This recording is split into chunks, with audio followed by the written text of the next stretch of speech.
Tinapay mula sa langit. A daily morning devotion with CRC Family.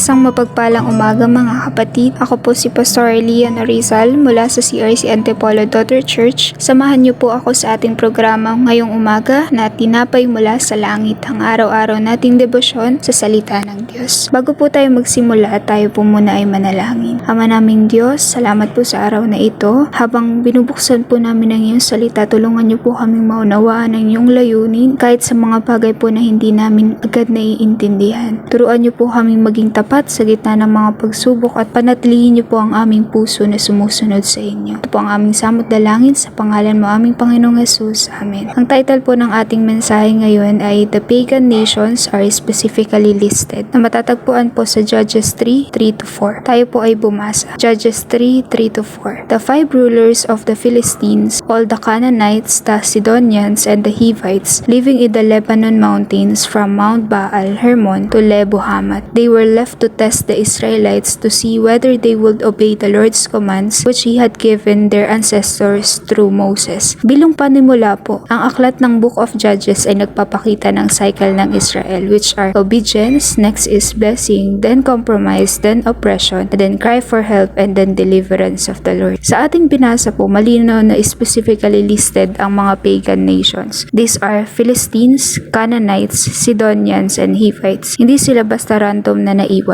Sabi ng scripture, iniwan sila ng Diyos upang subukin ng Israel kung susunod ba sila sa kanyang utos o makikiayon sa kultura ng mga nakapaligid sa kanila. Minsan, tinatanong natin, Lord, bakit may mga bagay sa buhay ko na parang hindi mo inaalis? Bakit may temptations, challenges, o toxic influences pa rin? Ang sagot minsan ay hindi dahil hindi kaya ng Diyos alisin, kundi dahil may training, testing, at transformation na nangyayari. The pagan nations were listed specifically because the test was intentional. I have pointers to share.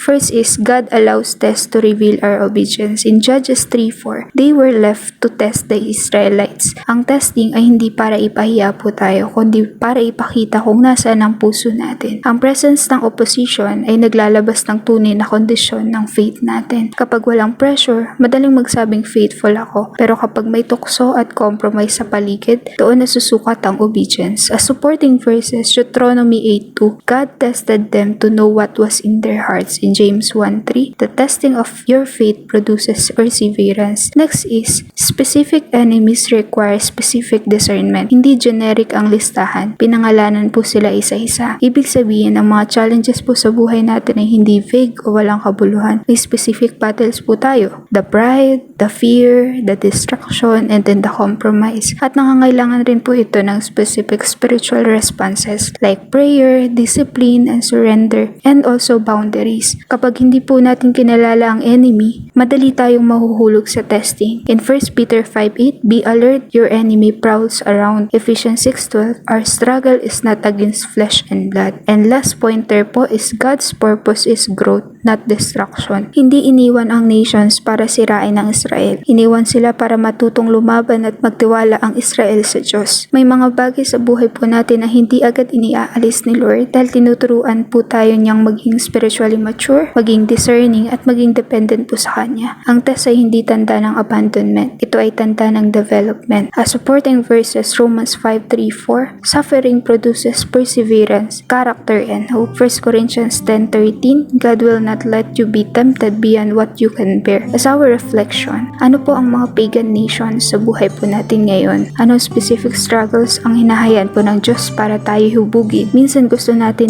instant deliverance, pero ang gusto ng Diyos ay lasting transformation. As our application po, kilalanin po natin yung mga specific areas ng weakness natin. Huwag natin i-ignore ang test, gamitin natin ito bilang pagkakataon para po tayo mag-grow. Mag-pray po tayo for discernment instead of just escape, and declare prayer this: Lord, if this is a test, teach me. If this is a training, strengthen me. As our conclusion, Joshua 24:15, but as for me and my household, we will serve the Lord. Sa dami po ng pagan nation sa paligid natin, distractions, temptations, cultural pressures, ang tunay po na tanong ay hindi kung gaano kalakas ang kalaban. Ang tanong po ay, sino ang pipiliin mong paglingkuran? Who will you serve? Because testing reveals loyalty and loyalty determines destiny. So today, let this be our declaration po. As for me and my household, we will serve the Lord. Tayo po ay manalangin sa Panginoon sa ating pangwakas. Panginoon, tulungan niyo po kaming makita ang inyong layunin sa bawat pagsubok. Bigyan niyo po kami ng discernment upang makita po ang mga bagay na maaaring maglayo sa amin sa inyo. Sa halip po na matakot, turuan niyo po kaming magtiwala at sa bawat test, Lord, palaliman niyo po ang aming pananampalataya sa inyo. Ito po ang aming samtalangin sa pangalan ni Jesus. Amen. Salamat po mga kapatid sa inyo pong pagsama. Magsama-sama po tayong muli sa kaparehong oras para po sa ating pagbubulay-bulay ng kanyang salita dito po sa ating programang Tinapay Mula sa Langit. Malayan niyo pong i-share ang video na ito upang kayo rin po ay maging daluyan ng pagpapala sa iba. Mapagpalang umaga po.